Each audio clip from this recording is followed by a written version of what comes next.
آئیے ان تمام چالاک لوگوں سے دور ہو جائیں جو وہی کہتے ہیں جو ہمارا دل چاہتا ہے۔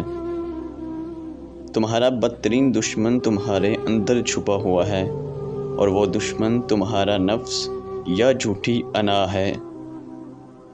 اچھے دن تمہارے پاس نہیں آتے، تمہیں ان کے پاس چلنا چاہیے۔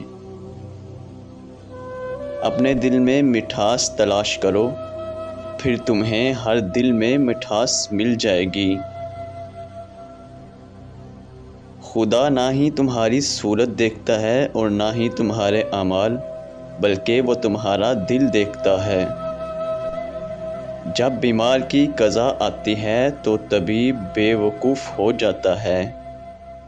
جو درد تم محسوس کرتے ہو وہ پیغامات ہیں، انہیں غور سے سنو۔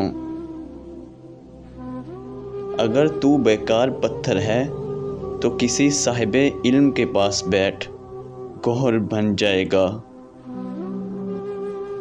جب دنیا والے تمہیں گھٹنے ٹیکنے پر مجبور کر دیں تو یہی بہترین وقت ہے سجدے کا۔